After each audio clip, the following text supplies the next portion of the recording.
All right, welcome back to the channel, everyone. It is Monday, August the 2nd, 2021. It is a holiday Monday up here in Canada. It is an absolutely awesome day outside today. Couldn't be better. We are checking on the progress of our paint project, and we haven't touched this project in the last week. If you're new to the channel, this is the 1968 Triumph TR250 restoration project that we've been working on for the last several years. Panels have just been painted, so the wings, or fenders if you prefer, and the doors have just been painted a week ago. I've not touched them since. We've just let them sit out here in the garage so the clear coat could harden and cure, and we are just about to move on to the next step. So the next step is obviously the fitment of these panels and the finishing of these panels. There are some runs in the clear coat that need to be addressed. So these fenders will be sanded down and then buffed and polished. So as we are at the fitting stage of this project, it's a perfect opportunity for me to introduce to you a new sponsor and supporter of this channel, Wera Tools. Some of you may not be familiar with the Wera Tool brand, and I'm here to change that. I've been using Wera Tools for the last 10 plus years, and I have a dedicated drawer here of mostly screwdrivers from Wera. I did actually feature this little tool on one of my TR250 videos. This is a screwdriver magnetizer or demagnetizer, and I was using this under the scuttle area of the TR250 when it was essential that I not lose a screw off the tip of one of my screwdrivers or it wouldn't be found again. I do have another essential tool for the toolbox here if some company stops by. So Wera a few weeks ago approached me and asked me to provide them with a wish list from their catalog that would help me with the final assembly of my car. I've done just that, and I will show you what they sent me. All right, we have the wish listed tools from Wera on display here, and they are absolutely gorgeous. They are made in Germany. They're of extremely high quality, and I'm happy to share these with you. So the objective of today's video is just to give you a brief overview of what Wera has sent to me as displayed here on this table. This is my wish list that I talked about previously. I'm not going to talk about the individual attributes of each tool at this particular point in time. The intent is to use these in the next phase of my project, and that is the assembly of the project, and I'll be utilizing these tools then. At that point, we'll talk a little bit more specifically about the attributes and features of each of these individual tools that you see in front of you now. As mentioned, I won't be going into a great amount of detail on each of the specific tools that I have displayed in front of me. However, I will be putting the part number for each tool in the description field below. If you wanted to look up more detailed information, you can go to the Wera Tools website at weratools.com. You can also find a distributor or retail store location near you as well if you wanted to buy your own set of Wera tools. So outside of their excellent website at weratools.com, you can find them on YouTube and on Facebook at Wera Tool Rebels.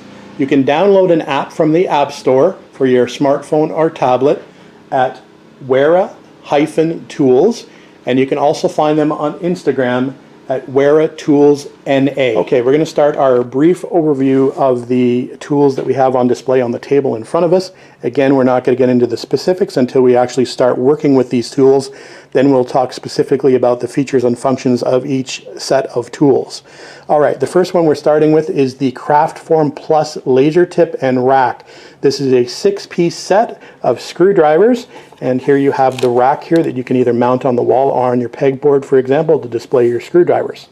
The next set of screwdrivers I wanted to get were these wooden handled screwdrivers. These are Beechwood handled screwdrivers, and I just wanted them because I like the feel of wood. It reminds me of my old grandfather's screwdrivers, and I always wanted a set of Beechwood handled screwdrivers. And beside the 6 set of Beechwood handled screwdrivers, I have one single, and this is a Posidrive Beechwood handled screwdriver. On the Triumph TR6, for example, there are some Posidrive fasteners on the tops of the stock Zenith Stromberg carburetors. They are held down with Posidrive screws. I've always wanted a Posidrive screwdriver, and I do not have one currently in my arsenal. Something else that I do not have in my current tool arsenal is a set of hose clamp screwdrivers. So these are flexible shaft screwdrivers specifically to loosen and tighten hose clamps. And as far as I'm concerned, you can never have enough hammers in your toolbox. This is a semi-hard urethane faced hammer. So this is a cool piece of kit. This is called the Tool Check Plus. This is in Imperial measurement, but obviously you can get them in metric as well. This features a mini Zyklop ratchet at the top, a screwdriver here on the side with an extension, and then it's got the bit sets here in the middle. And if I just push up on this button, this flips forward. You've got your standard bits, your Torx bits, your hex bits, etc. And at the bottom, you've got a socket set from 3/16 to 1/2 inch. Very cool. The next item I'm going to show you is the Click torque wrench, and this is the C2 and C3 Click torque wrench, differentiated by the torque values. The C2 is a 20 to 100 Newton meter torque wrench, which is 15 to 73 foot-pounds. So it's a beautiful torque wrench. I'm looking forward to using that. This little square piece just snaps off. It's sort of a protector for it as it slides in the case. The Click Torque C3 is a 40 to 200 Newton meter torque wrench, which is the equivalent of 30 to 146 foot-pounds. These are works of art. I can't wait to use these. On the left-hand side here, we have the Zyklop ratchet set, which is a 1/4 inch drive ratchet. It's Imperial. This is a 41-piece set. On the right-hand side, we have the 3/8 inch Zyklop Imperial 38-piece set. Can't wait to use these, and can't wait to tell you about all the functionality and cool features of these sets. And last but not least, we have the Joker switch wrench set. This is an 8-piece Imperial set with an open end and a ratcheting closed end with a switch. Let's unroll this so you can have a quick look at them. They're okay, beautiful. Here's the inside of the Joker switch roll, and you can see I've got one of the wrenches out, and you can see the switch functionality here for forward and reverse. They do have the option of these wrenches still ratcheting without the switch. Then there's the open-ended end of it, and again this has some functionality built into it that we'll talk about in a later video once we get to utilize these wrenches. Again, these are absolutely beautiful works of art. These wrenches go from 5/16 all the way up to 3/4 inch. Beautiful. All right, one last time, a big thank you and a shout out for the support and sponsorship of my channel by Wera Tools. I look forward to using them on the final assembly of my 1968 Triumph TR250 project.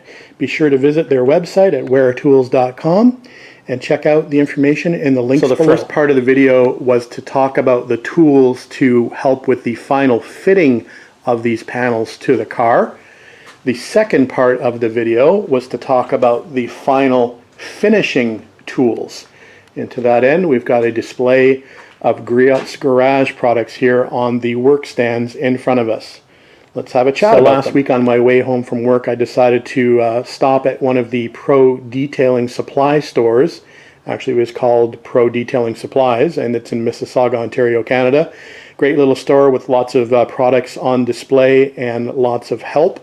I've decided after some research to go with a random orbital polisher from Griot's Garage. I've got the G9 polisher, which is a 6-inch polisher, and the G8, which is a mini 3-inch polisher, can actually go down to a 2-inch as well. It includes the 2-inch backing plate, if you get some 2-inch pads to go with that. So it can go as small as 2-inch. So in the past, I haven't had much success using a random orbital polisher. I'm more of a rotary style guy, but we're going to give these a shot. So we'll test those out when we start to do the color sanding and buffing on the panels behind me. I believe we're going to start with the doors, which will be the easiest panels. So we'll start with those first, and that will be starting this week.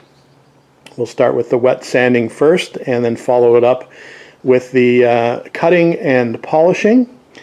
In order to do that, I needed to get some pads and product. So we have here a fast correcting pad. So this will be for the fast correcting cream. So that's like a cutting compound basically from Griotte's Garage. And then we'll follow that up with what they call their perfecting cream, which is their final sort of a swirl remover or fine scratch remover. So we've got a couple of perfecting pads for that. Same pads we've got for the 3-inch G8 polisher. We've got the orange correcting pads again for the compound stage, and then the black foam finishing pads when we get to the correcting cream. So wish me luck on that.